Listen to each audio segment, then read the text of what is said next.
नाराज हो जाओ। माननीय अध्यक्ष जी, मैं माता प्रसाद आपका आभारी हूँ कि आपने बस ज्यादा नहीं, मैं बुलवाता हूँ वो राजा भैया। अच्छा, दूसरे बुलवाएंगे अभी? नहीं, मैं पहले पूछूं खड़े क्यों हैं। तो मैं बैठ जाऊं? बैठे, आपकी बात इसके बाद आप बुलवाते। बताइए राजा भैया। माननीय अध्यक्ष, क्या बोल रहे हैं? संभल के विषय में ही चर्चा नहीं है। मैं हम अपना चर्चा नहीं है राजा भैया, भी कोई चर्चा स्वीकार नहीं कर रहे हैं माननीय कि चर्चा कराई जाए या ना कराई जाए। ऐसे तथ्य जो ना आए हो कुछ बताना चाहते। 5 मिनट, 5 मिनट नहीं 2 मिनट। कुछ तथ्य जो इस सदन में रखे गए, इसके बाद आपको उनको भी सूचना दी है। तो श्रीमान वो आपत्तिजनक है। कुछ बिंदु मैंने भी नोटिस है। इस सदन की कार्रवाई लाइव देखी जाती है, रिकॉर्ड रहता है। माननीय नवाब साहब हमारे बहुत अच्छे मित्र हैं, साथ में मंत्रिमंडल में भी रहे। पहली बात तो यह स्पष्ट हो जानी चाहिए कि जो सर्वे हो रहा है वो न्यायालय के आदेश पे हुआ है, और जितने लोग बोले हैं इन्होंने पत्थरबाजी का कोई जिक्र, कोई चर्चा नहीं की। अब हम एक चीज तो ये भी जानना चाहेंगे कि क्या पत्थरबाजी करने से न्यायालय का आदेश बदल जाता है? अगर न्यायालय ने किसी सर्वे का आदेश दिया तो उस आदेश को पलटने के लिए क्या तरीका है?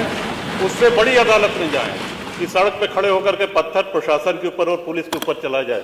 आज तक कभी प्रशासन का निर्णय, न्यायालय का निर्णय इससे बदला हो तो? दूसरा श्रीमान, पुलिस और प्रशासन के लोग जो घायल हुए हैं उनके प्रति किसी ने कोई पीड़ा, कोई चिंता व्यक्त नहीं करी।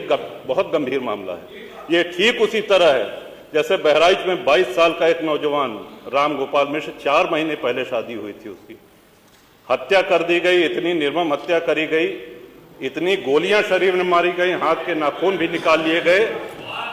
अपराध क्या था कि उसने अपने धर्म का एक झंडा लगा दिया।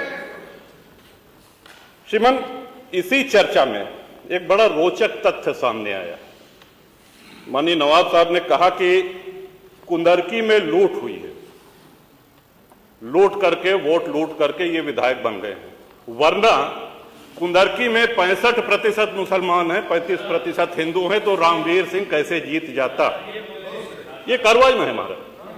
तो माननीय, एक सवाल हम ये भी करना चाहते हैं कि जिन विधानसभाओं में मुस्लिम मतदाता की संख्या हिंदू से कम है, क्या वो लूट करके विधायक बन के आते हैं? या क्या हिंदू बाहुल्य जो विधानसभाएं हैं वो मुसलमान को वोट नहीं देती? इस हिसाब से तो यही लगता है कि सबसे बड़ा आश्चर्य धरती का यही हो गया कि जब 65% मुस्लिम है तो हिंदू कैसे जीत गया? आज पहला दिन है इन लोगों का सदन में। हमने अनुरोध किया था जो नए सदस्य जीत के आए हैं कम से कम परिचय करा दें, हम लोग भी पहचान लें। हमारा कोई परिचय नहीं है रामवीर जी से, लेकिन वो निर्वाचित सदस्य हो चुके हैं, सदन के सम्मानित सदस्य हैं, उनका इस तरह से अपमान करना, उनको लुटेरा कहना, ये तो आपत्तिजनक है। और सर्वे हम बोल रहे तो आप बोले बोले।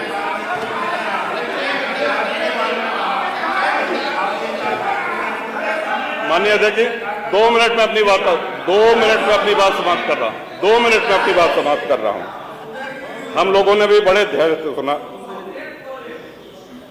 तो इस सदन का एक क्राइटेरिया, एक मापदंड क्या ये तय मान लिया जाए कि जहां हिंदू अधिक है वहां हिंदू विधायक को ही जीतना चाहिए, मुस्लिम विधायक सिर्फ वहीं से जीतना चाहिए जहां मुस्लिम की आबादी 50% से अधिक है?